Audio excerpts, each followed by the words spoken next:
Hey, welcome into Hold My Banner Playoff Edition. If you love this show, make sure you check out Foxborough Rush, available on Nessun as well. The NFL Draft has come and gone. However, the offseason can't stop, won't stop. Stay with us on Foxborough Rush. We'll walk you through it all. It's available on YouTube, Spotify, Apple, Amazon, and wherever else you get all your podcasting needs. All right, here we go.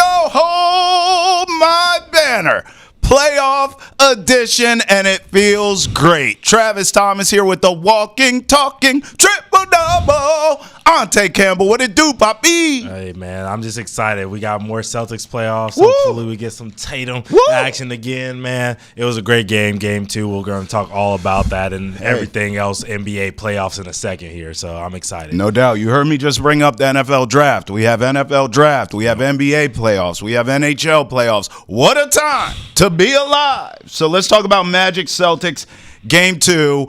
You and I were in the building. 109-100. Celtics win, take a commanding 2-0 series lead over the Magic. No Jayson Tatum in game two. Yeah. You know, I'll tell you, the first thing that jumped out to my mind was something you said is we're watching the game together. You say, hey, man, like, this team plays so different without Jayson Tatum. Yeah. And you were pointing things out to me. They're still a great team. Jaylen Brown 100%. went nuts in game two. We anticipated that. You know, so that there's no shock there.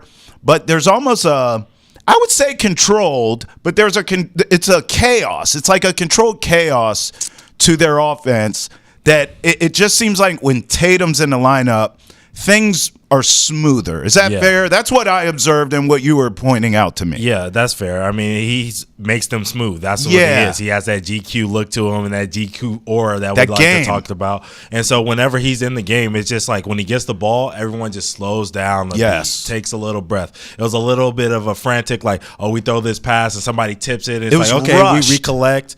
Yeah, exactly. It was rushed. It was like a rush effort. And then as the game went along, it was more or less, I think, that we haven't seen that before. Actually, that was the first time since, I think, 2017 that Tatum hasn't played in a Celtics playoff game. So the last time it was like guys like Jay Crowder and Marcus Smart and, you know, guys that we haven't had here in Boston for quite a while now at this point were in that game in 2017. So this team is not used to having Tatum. They're used to not having Brown. They're used to not having KP. They're used to not having Drew, Al, whoever else. Yeah. But Tatum has been a constant guy who's been healthy over his career, who has always been there throughout a regular season game or a playoff. Yeah. And so this was one of those situations where we had to figure out how good the Celtics team was. And guess what? In the second half, they didn't miss a beat. They got right back to playing Celtics basketball because that's who they are. Yeah, no doubt. And listen, I mean, game two looked a lot like game one in the sense of, like, the Magic are a spirited, tough bunch. Yeah. I cannot continue to, like, I can't find the words to say how much I love Paolo Banchero. Like, I love that player. I love his game. I love his toughness. I love the dog mentality. He is not intimidated or afraid of anyone. Yeah. He belongs. Like, I love that dude. Right. But as much as he has done, and Wagner, too, deserves a lot of credit. Yeah. But as much as those guys, they're their stars, have done, and that team plays really good defense, and they're a really tough team, it just feels like at any moment, almost like Thanos with the snap, like the Celtics just outclassed them. Yeah. And as we get, first half, it's always tight. Right. If I'm not mistaken, I think in game one, the Magic might have even been leading or tied somewhere in there. Yeah, they led at half. There you go. And then it's like, it's almost like the third quarter immediately. You just get outclassed, and then they can never really get back in the game. Yeah, it was a Drew Holiday effort that George and I talked about while you were out in the last episode in game one. In game two, it was JB. JB ended up showing that he is a 1A guy that we always thought he was, and he got the opportunity to do it on the stage without Tatum, where he's also hurt. He's not healthy. He's not 100% as well. So he got the opportunity to do that, and he showed up on the big stage. Now, look, I got to talk to you about that Magic team, because I think the difference between this Magic team and this Celtics team is everything that you talked about. But it's about they have the stars, they have their JB and JT, maybe not on the same level because I don't think Franz Wagner is on that level. He's but not. I think Paolo is. I'll give him that. I respect. do too. You know, as a young player, when they were that age, they a lot like Paolo. But that bench, man, they have to step up. And Anthony Black, I want to give him the utmost respect because he did step up for them in a scoring role. You know what I mean? He played 22 minutes in that game, in game 2, and he got 11 points. That's what you could ask for a guy who has been, you know, inconsistent up and down. I told you before the series started that he wasn't going to be a guy that was going to do things consistently. Him and Cole Anthony, you know, wouldn't do things consistently, and I've been right so far. Yeah. But you know, the other guys have to step up. This is game 2, and Pritchard almost outscored them again. In game 1, he outscored their entire bench. In game 2, he had 14 points, and their bench had 17. Yeah. So, you know, it's one of those things where it can't just be Paolo and Franz. And Franz doesn't get a slack off out of this game either because him, I told you, him not making shots is going to be the reason why they lose this series. You did say that. And he was 1 for 6, I think, from 3 in the first game. Yeah. And he's 1 for 7 in game 2. Yeah. He has to be able to make a 3-point shot to put pressure on the defense to close out on him perimeter because they're not even looking to close out on him. They're like, okay, whatever. They're giving it to him. Right. They're daring him to beat that. Shoot and it. He can't do it. And he's not making it. Yeah. So he has to figure out a way to affect the game or go away from it. Like if you're not going to make them, sure, shoot 3. But you're not shooting 6, 7 attempts in the game. You're shooting 3 attempts in the game because I love what he did. I love what Paolo did. I love what Wendell Carter did, which was attack Porzingis. And they did it by getting into his body, taking away that height and length that he has, and making him have to do a second jump. And that second jump was too late, and they were getting some things done in the inside. But it took too long for them to realize that they had that all night. I want to come back to Porzingis, but I want to stick with the Magic for a second because I agree with you. Wagner's a good player. I think Paolo's great. He's 100%. And we're seeing that play elite. out here. I wouldn't even say great. He's probably edging on elite right now. We're seeing that play out. We're seeing Wagner's a very good player, and then Paolo's elite. Yeah. I think the Magic are going to have to figure that out moving forward. You're talking about the bench. I get it. But I'm going to key in on KCP because this is a guy, you know, you remember during the offseason, I wanted the Magic to get Klay Thompson. They didn't. They got KCP. And I said, well, they need shooting. I think Klay would have been a better fit. But I love the KCP signing because of defense, veteran leadership. He's been there, done that. 100%. He's a winner. He won. Right, exactly. Since he's been there, he's been an absolute loser. And listen, in game 1, he had 6 points. In game 2, he had 3 points. He's getting into arguments. And Al. Yeah, that was lame. He looked on a young team. KCP, the veteran leader, winner, champion, BS. He looked immature. Yeah. So that's a guy, if I'm a Magic fan, listen, I don't know what sports talk radio is like in Orlando, but I am calling every show and I'm cussing him out. Right. Like KCP sucks. We wasted our money. Yeah. You know, that has been someone who hasn't lived up to the billing. Now, I want to go back to Porzingis for a second because, talk to me. You know, obviously Jaylen Brown did what we thought. 36 points. You laid it all out. 10 boards. He was all over the place. He was a menace. Without Tatum, we anticipated that. Yep. So while I give him props and I bow down, I'm like, okay, that was expected from you. And the Celtics have been smart with him with the knee. He looked perfectly healthy and had all his bounce and all that to me. But Porzingis, man, 20 points. 10 boards, the energy, the toughness. He gets his skull split open. All right? Yep. You and I, when it happened, are like, oh, he's done. He's done for a couple games. I thought he'd be concussed. Yeah, you did say that. I went to NFL. I'm like, he's in protocol. He's going to, you know, and it's Porzingis, so we double the time. He'll be out 2 or 3 games, right? And sure enough, I mean, he comes out of that tunnel with the stitches. Crowd goes crazy. He plays into that, which I love. He talked about that. Like, I knew the crowd would be hyped, so he played into a little WWE there. Yeah. And he comes back in the game, and this dude is just an absolute menace as well. And I thought in this game in particular, with your best player out, with an injury that, let's face it, we all know Tatum could have played, but they're so good, why risk it? Yeah, no shots, no shade. Yeah. But in a game where it's like you could take shots and be like, oh, their best player isn't even, you know, he could play and he's not.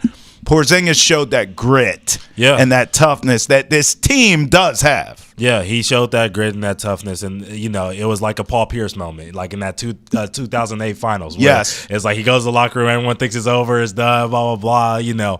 Probably not to the same effect as Paul Pierce, because Paul Pierce we thought was done for the series. You know what I mean? We thought his career was over the way he went out in a wheelchair. Right, you know what I'm saying? But it was one of those things when he came back out, he got his crowd pop. And speaking of crowd pops, before we move on, you got to give Peyton Pritchard his shout out, 6th man of the year. George said last episode that he knew he was going to win it, and he was right. And that he got a huge standing ovation when he checked into the game. So shout out to Peyton Pritchard as well. Now we will preview Game 3, but first we'll hear from you, the fans. That in 30 seconds. Want to hear all about Boston sports? Check out Nesson's Daily Sports Podcast. Boston has entered the chat. You too can enter the conversation by tweeting at us. Use the hashtag NessonChat, or you can always email us at chat@nesson.com. Boston has entered the chat is available on YouTube, Spotify, Apple, Amazon, and wherever else podcasts are found.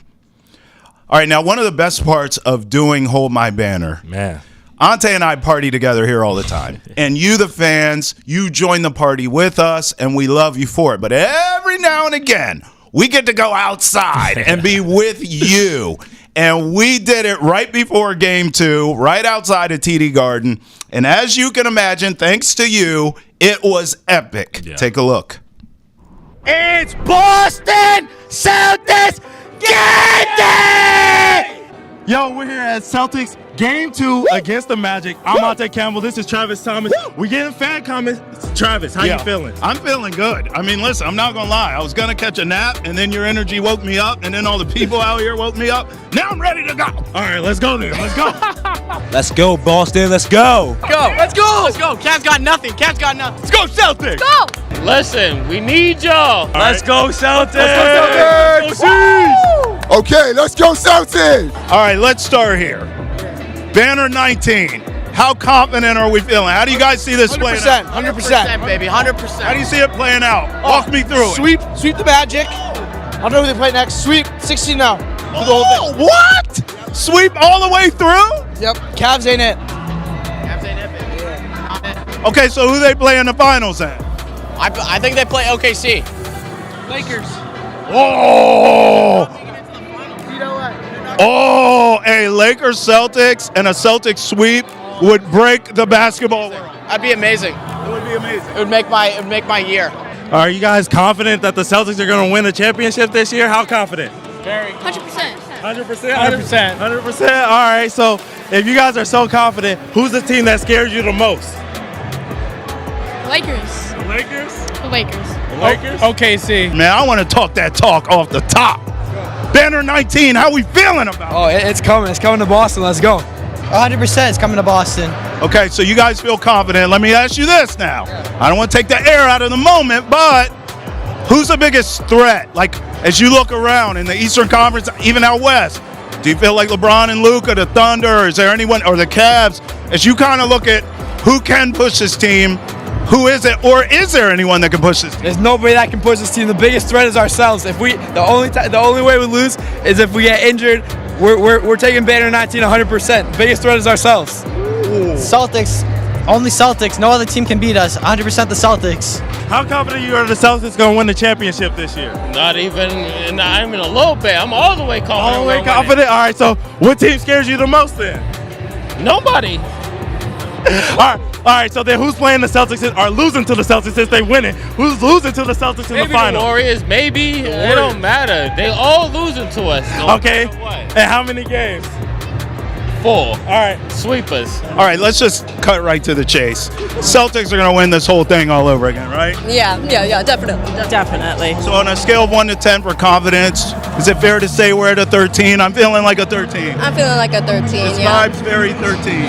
I'm feeling 19. Oh, my. Mrs. Camera Shy all of a sudden just turned it up a notch. All right, look, I know y'all know the Celtics are going to win the championship this year. How confident are you, though? I'm so confident. 100%. 100%. You sound like you had something else to say. There's nobody better than the Celtics. Celtics are going back to back. Uh-oh. We're 3-peating, 4-peating, 5-peating. Hang them all up, baby. Let's go. Okay, so what team are y'all most afraid of in the NBA? Nobody. Not at all. Nobody? None. So who are they playing in the finals then? At least tell me that. Doesn't matter. But it's going to be Thunder. Thunder? Okay. Probably Thunder. It doesn't matter. Okay, so look, If they're playing the Thunder, it's cool. If they're playing the Thunder, how many games are they winning in? 7.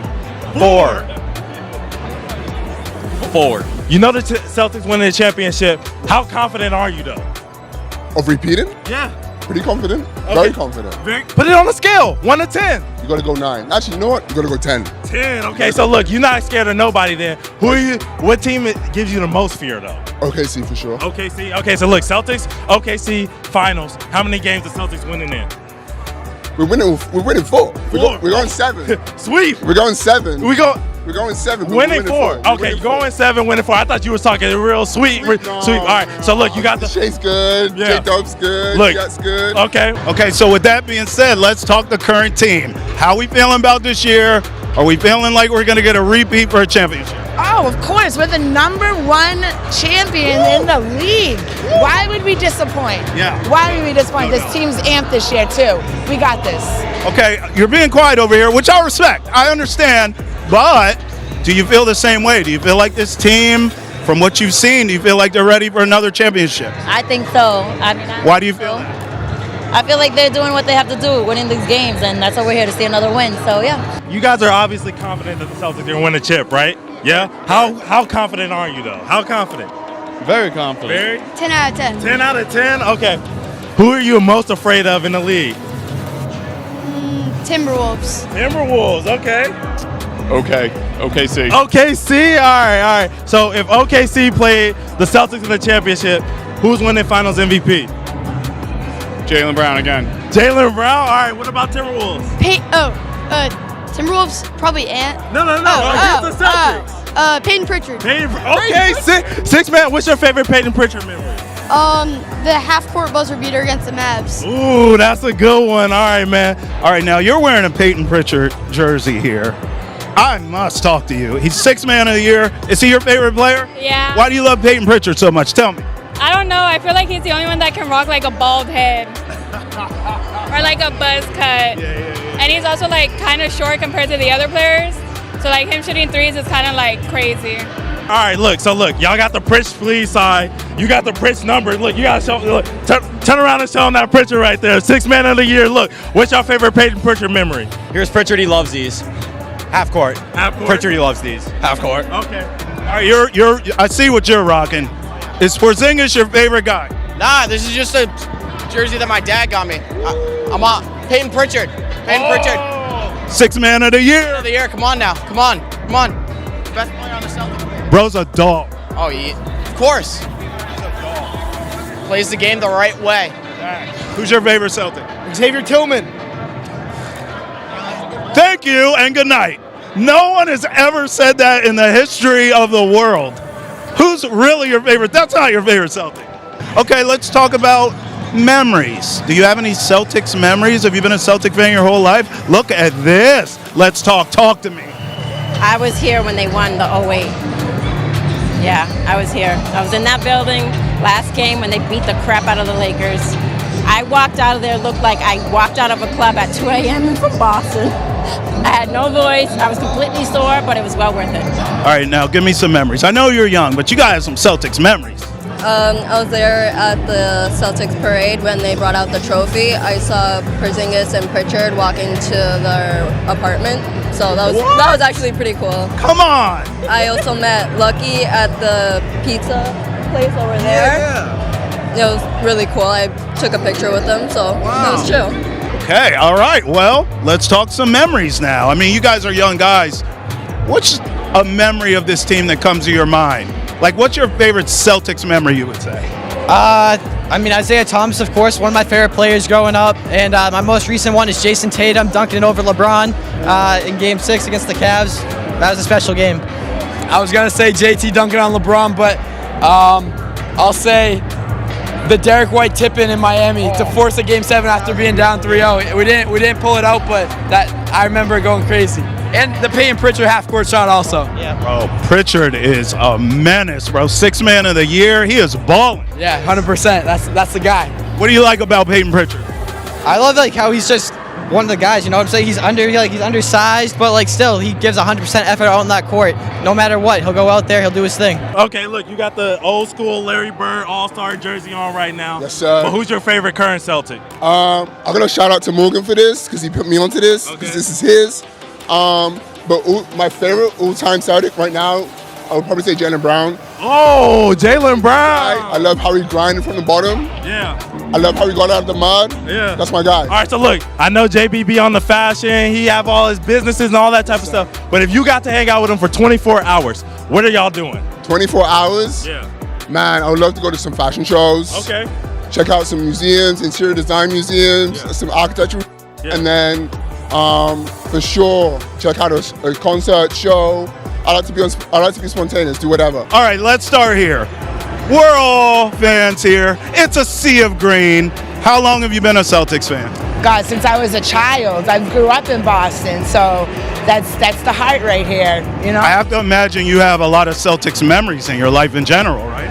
Oh, absolutely. I mean, the late Reggie Lewis brings to my mind. I mean, I remember him actually coming to my school and doing talks back in the day. I grew up in Roxbury, so a lot of the Celtics used to do like things on our local community centers and stuff. So Celtics have always held a special place in my heart. Look, I see you got champion on. Yeah. You representing your boys. All the way. Who's your favorite Celtic all time? JT, right now.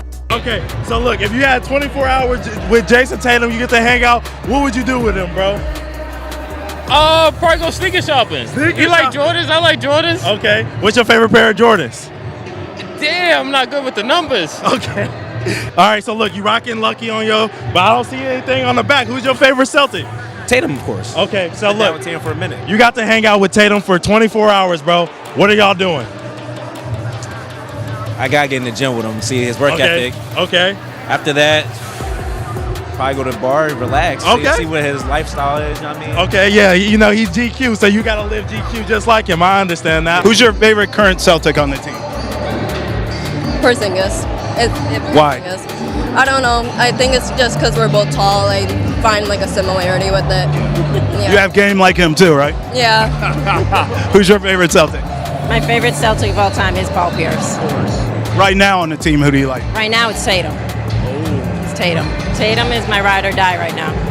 Yeah, so. If you had 24 hours to hang out with one Celtic, who would it be? Brown. Why? I don't know. I feel like I chill with him. I feel like it's pretty chill. Like, I could just talk to him on and on again. Like laid back. Yeah, definitely. Yeah, he gives laid back, intellectual vibes. Yeah. What about you? I'd say Al Horford. Oh, why? It's just the type of person he is. He's humble, he's family oriented, he's very respectful too. Like, he is a man that will protect, and I mean, obviously you saw how he was when they hit Tatum with that hard foul. Whether they call it a hard foul or not, that was a hard foul. And he was ready to rumble for his boy, so Horford all the way. I'm getting that energy from you. You just talking about it. I feel like the Magic should be on alert because you may hurt somebody. Oh yeah, no, they should. They should be on alert. They should be. They messing with the wrong team. Celtics fans, we love you. Patriots fans, the first round of the NFL draft is in the books. By the end of the weekend, the entire event will be wrapped up, but that doesn't mean the offseason's over for the Patriots. For the latest updates on New England football, check out Foxborough Rush. It's available on YouTube, Spotify, Apple, Amazon, and wherever else you get your podcast. All right, Tay, we got a Game 3 and a Game 4 to look forward to now in O-Town, taking on the Magic. What are our expectations for Game 3 and 4? Are we thinking brooms? Do we have the brooms out? Can I get a dustpan, anybody? Look, after seeing what I saw from Jaylen Brown and Porzingis and all the guys rallying around each other, I'm going sweep still. I'm not even worried. No JT, I'm not even worried. Who cares? He doesn't have to play. You think for the he's going to rest of the stay series. out Game 3? I don't think so. I think he plays Game 3. I think he plays 2. I think he plays. Yeah, I don't know. I'm a little I'm on the fence, and I'll tell you why. Okay. As you know, when the series started, I predicted 5, Celtics in 5, right? And I just thought this team, the Magic, was scrappy enough to get one. Mm-hmm. I thought Paolo would go off. I've seen all the above. I mean, they've been scrappy. They're hurting damn near everybody on the team. Right. Paolo's been going off, and they still can't win. And then when Tatum was out for game 2, I thought, okay, this might be a spot where they steal one in Boston, and they couldn't get that done either. I don't know. I want to give them one in Orlando, but that's not exactly the greatest home court advantage you ever heard. No shame to the Orlando fans. Hey, but they got a great song. You know what I mean? I Play know. That. Orlando I like the Magic. Hey, Orlando. But let's be honest. Who has ever said, oh, man, good luck down there in Orlando? No one. Like, you hear that for Madison Square Garden. You hear that for homes and stuff You hear that like for TD Garden. Yeah. You hear that for the Lakers. You don't hear that for – I don't know. I'm starting to come over to your side of things here, that this is going to be over quickly. Oh, okay. I am. Come over here. Hey, you know by the what I'm way, saying? you know what? This is going to sound lame, but I'm gonna keep it real. Yes. I think if they sweep the Magic, advantage Celtics, not just because they sweep the Magic, but they're going to get much needed rest. 100%. I am telling you, and I called this. You did. This damn Knicks. I mean, we both said 7. Pistons series. We both said 7. I think the Pistons are going to win it, but you and I both agree it's going 7. You think Knicks, but it's going 7. And so if you can get rid of these Magic and just chill, then everyone gets healthy. Jaylen Brown's knee, Tatum's wrist, Porzingis split open skull. Everyone gets right? Yeah. 100%. I don't know. 100%. It's a game where they have to go here, and they have a Friday and a Sunday game, which is in the playoffs. When you don't have those 3 days or those 2 days in between, it's kind of a close game. It's a playoff back-to-back, basically. You know what I'm saying? Yes. So they have an opportunity to make sure that they don't come back here to Boston. Now, look, selfishly a little bit, I want to go back outside. Because we'd be back. I want to go back outside with the fans. You know what I mean? So when would game 5 be? Monday night? I don't know. I don't even know. I can look it up right now. now. But, you know. Tuesday night, yeah. If and that's a quick turnaround. You know what I mean? Going from Florida to Boston, play Sunday, have to come back and play again Tuesday. Yeah. I'm agreeing with you. I would like a little rest, not 3 games in 5 days. You know what I'm saying? I would like a little rest going into that next series because we know that one's going to go the distance. All right, so we're both predicting. I think I'm coming to your side, though. Let's put it on wax officially. Yeah. You're sticking with your vote. I'm sticking with 4. I've been 4 the same way. I'm changing my vote. It's over. I've seen the things that I thought. Like, I just thought Paolo would go off for one game and steal it. But he went off in game 2. Yeah, like, quite frankly, he had a great game. He had a great game. And it didn't matter. And, like, they didn't even have Tatum. It didn't matter. And I just don't. There's not enough gravitas in Orlando in that arena for me to say, well, them going back home's a big advantage. Like, in Indiana, that barn gets loud. That's a real home court.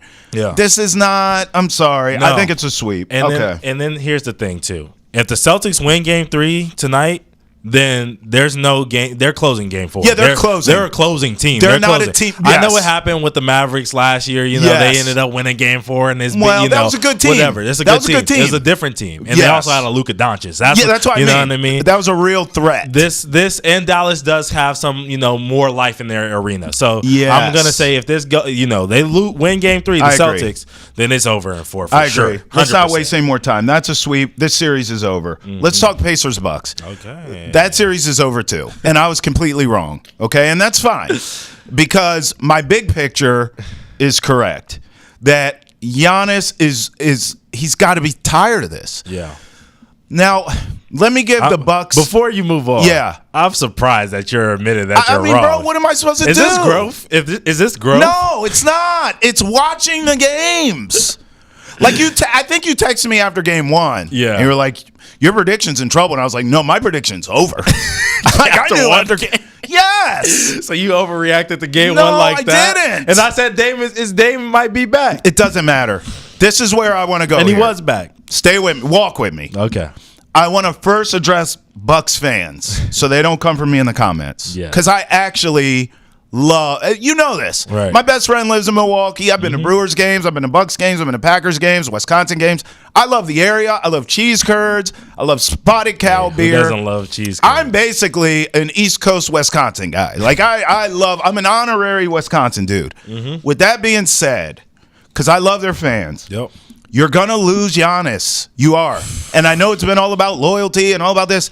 And by the way, your franchise has done the right things. You've done a good job. Like, getting Dame was smart. Yeah. I was all behind it. Oh, yeah. But I remember saying even then, it's got to work quick because Dame wasted at least 5 or 6 years. He should have forced his hand out of Portland. Yeah. He wasted it. Yeah. Playing the loyalty game. Fine.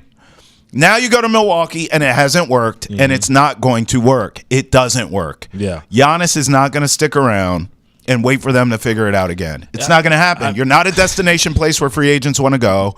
You don't have assets to trade because you put all your eggs in this veteran basket of a Kuzma, of a Dame, of a Portis. It's not working. It's not going to work.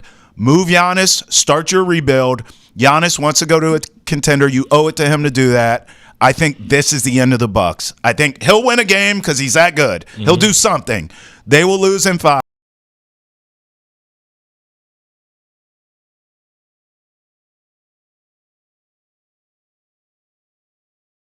Will be right just because first of all, let me unpack this. All right. Okay. You said that they've made all the right moves and they made all the right I think steps. they have. They've done a lot of great things, but what I can say is that they go out there and get Giannis draft ready, NBA ready draft prospects. No, they didn't. They went and got projects. They went and got AJ Johnson, who's going to be a great player playing for the former team that you used to cover, the Wizards now, and he looks like he's going to be a good player. But every single time they've gone into the draft, they went and got guys who were down the line when they had a window that they needed to get into. Now, they also fired Coach Griffin in the middle of the season when they were a 2 seed and went and got Doc Rivers and basically threw that whole season away, right? Yeah. Then now they're extending their GM. You know what I mean? Yeah. And when you're looking at it, Kyle Kuzma, all right, game 1, out the window. Yeah. I'm going to throw that out the window. I'm not going to hold it over your head because I told you did. When they traded for Kyle Kuzma, I said, Kyle Kuzma. I thought it was a great trade.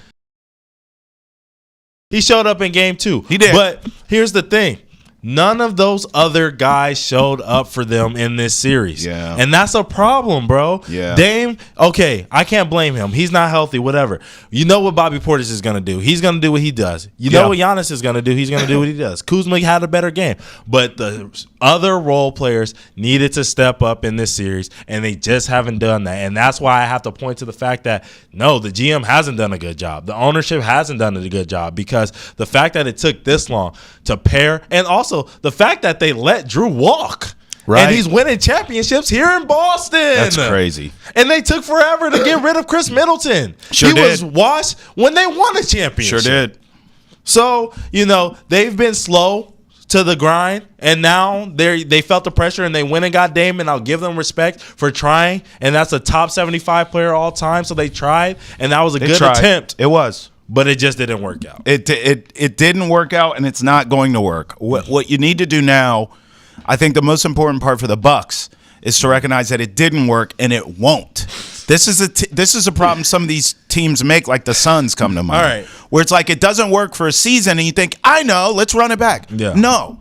This isn't going to work. It's been a couple seasons. And it has. But look, I want to focus really quickly because we're not just going to look over the Pacers and what they've done. I like this Pacers team. This Pacers team has done an amazing job. They've been chippy. They've been tough. In every single opportunity. Dude, they put up 123 points on a team that's supposed to be a defensive team. They're going to win tonight.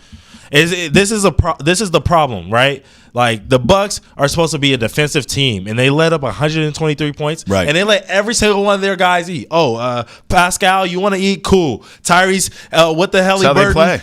you want to eat? What the hell he burden? You can eat. You know what I'm saying? Everybody who's supposed to eat ate. Even Ben Mathurin off the bench had an efficient 14. They're a good team. Everybody's eating, well and that's coached. the problem with this Bucks team. But it's also a real shining star going into that Pacers team that's gonna have to face off against a reeling Cavs Can't team. wait for that series. It's going to be a great one. Listen, the Bucks are cooked. I was wrong. Fine.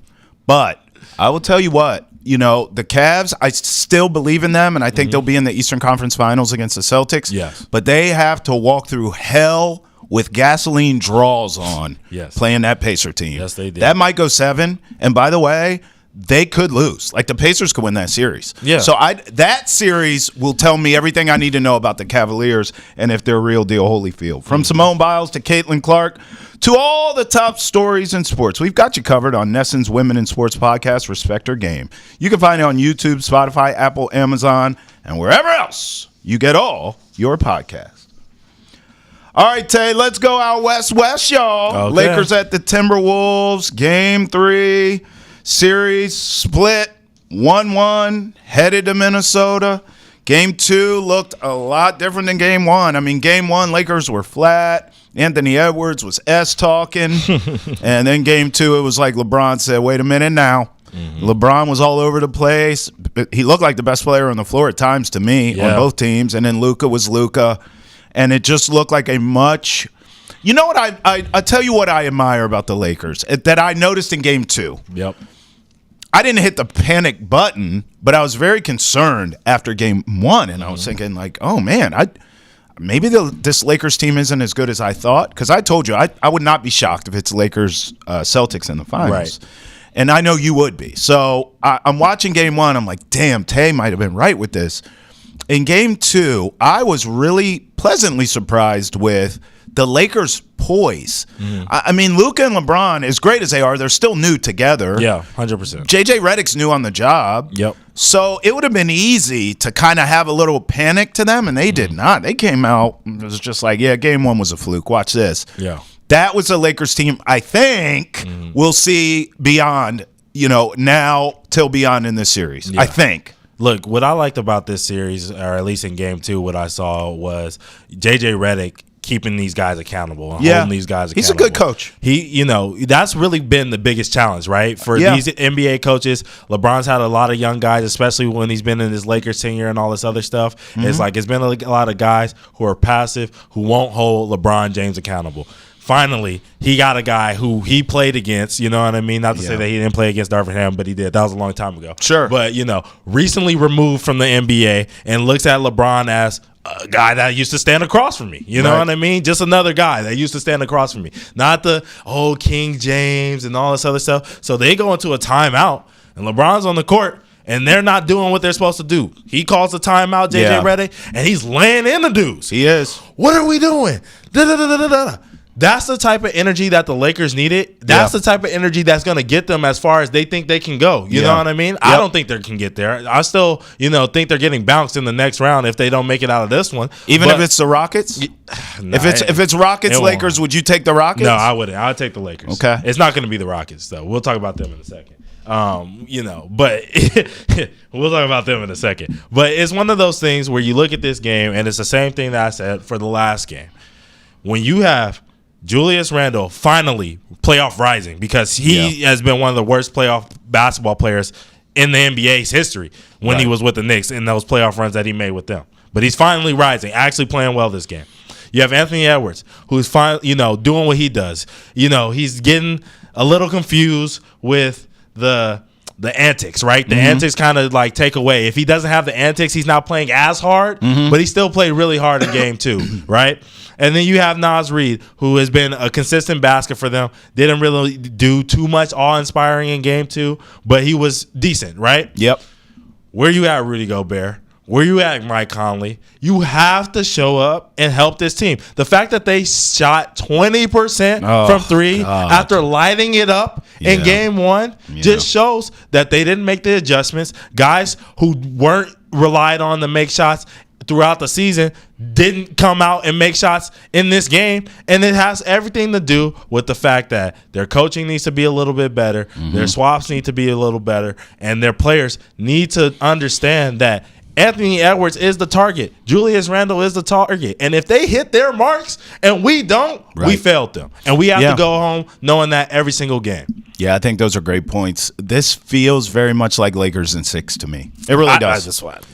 It really does. I won't do that thing because, that dude's in trouble. You think it's 5? Forget him. But, I said 6, before. I won't do the A. Well, I told you he says 5. He says 5. He says Lakers in 5. And we're not aligned. So that it makes sense. You're not aligned on the court. We're not aligned on the podcast, on the screen, off the screen, whatever. We're not aligned. So it makes sense why he went 5 and I'm saying 6. Yeah, I'm with you. I'm not with him in any stretch.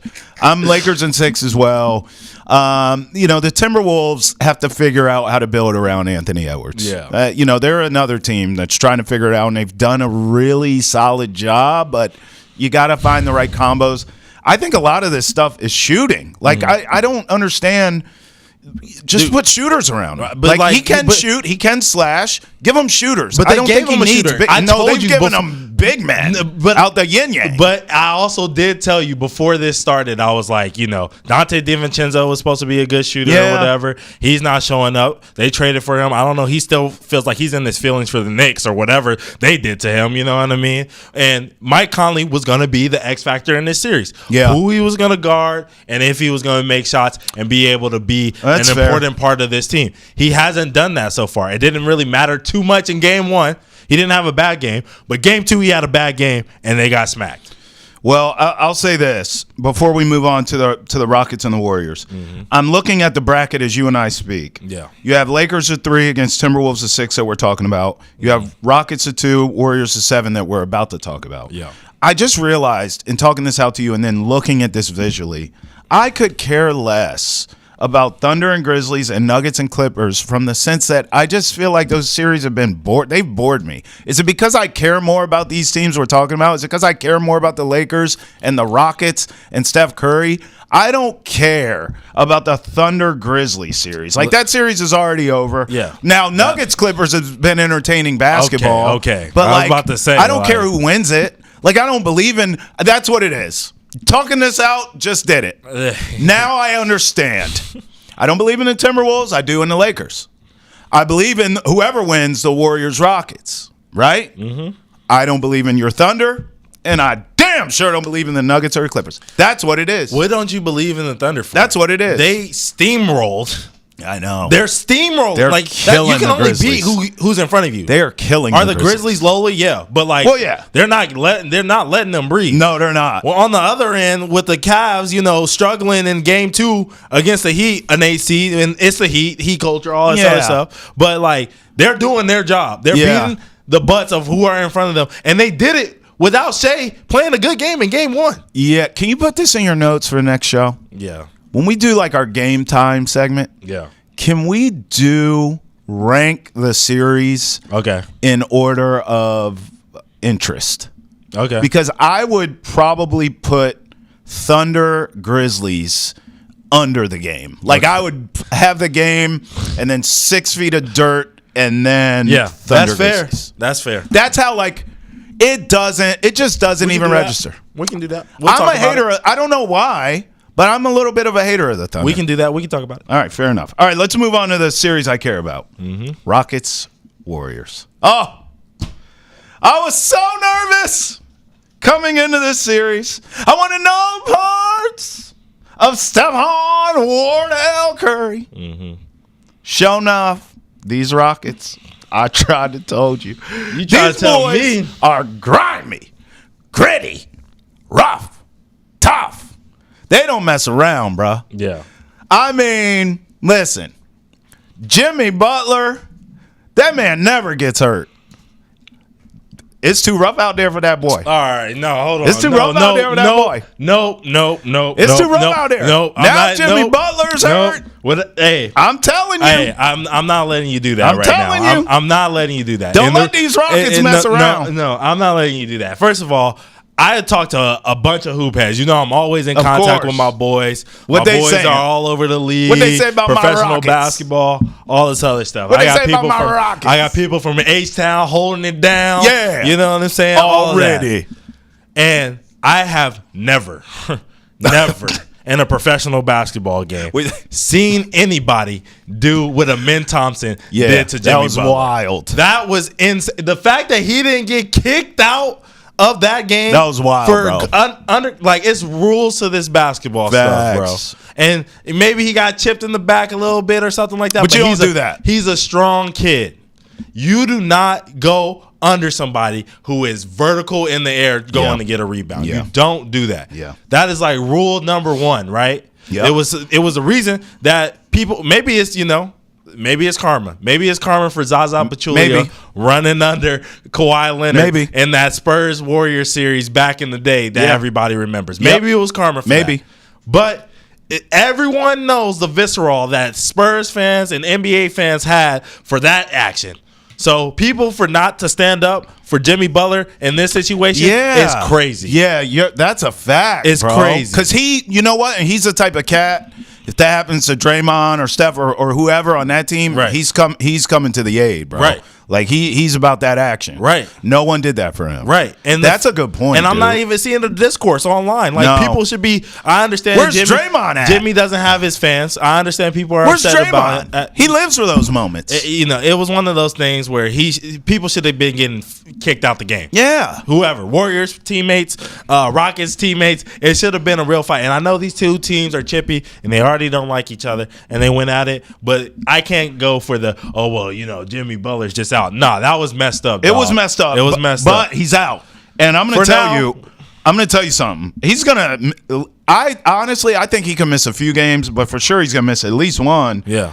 I'm going to tell you something. I think the Warriors are in trouble. Like Ime Udoka said after the game when asked, "Hey, it's getting a little chippy out there," and he goes, "Yeah, well, that's how we live in that. Yeah. We like that. That's an advantage for us."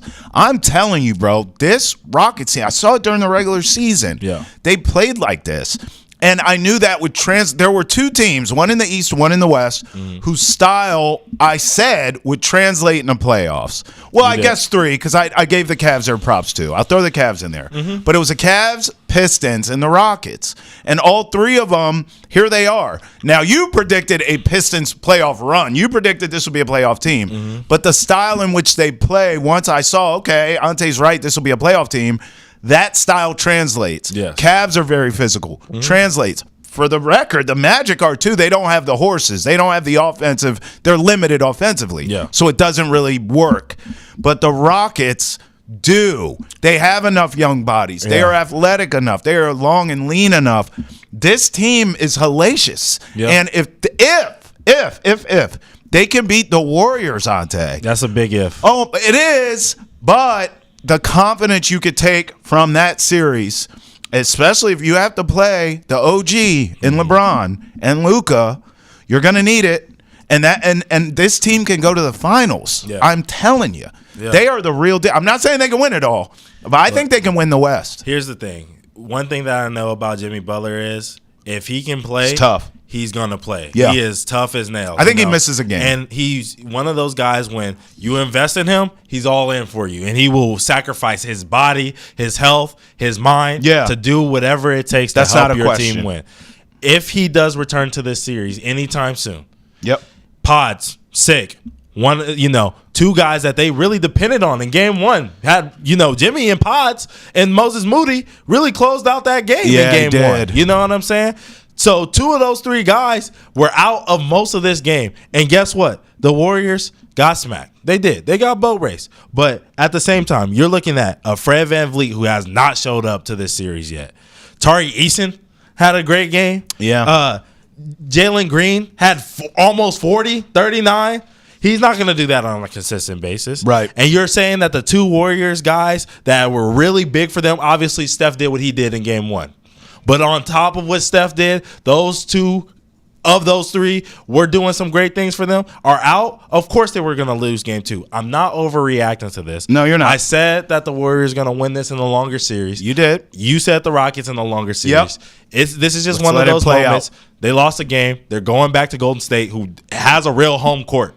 A real home court. Yeah, of course. We talk about home courts. Yeah. They have a real home court. Yeah, they do. Yes, they do. When you're going to be out there at Chase You're going to Center, get the best of Steph, they're going to be rocking. Steph's going to be locked in. Yeah, you're going to get the best of Steph. And it's different when your teammate gets hurt in the game. When you know before the game going in, it's a different mindset. I agree. By the way, I looked it up because I knew it was a confusing sounding injury. Pelvis contusion for Jimmy Butler. Yeah, that does not sound great. Bruce. My God. His hip is bruised. You know what I'm saying? He'll be all right. I like the Rockets I'm going to take them in 7 games. I know you have the Warriors. Yeah. All right. I want to end the show with this. Prayers up for Alijah Arenas, who's the son of Gilbert Arenas, who's a great hooper and is committed to USC. He was in a car crash, and he's now in a coma in L.A., Ante. This is devastating because I see Gilbert on his podcast talk about his son constantly. I've seen YouTube clips of his son hooping. Yep. I mean, this kid looked special from what I saw.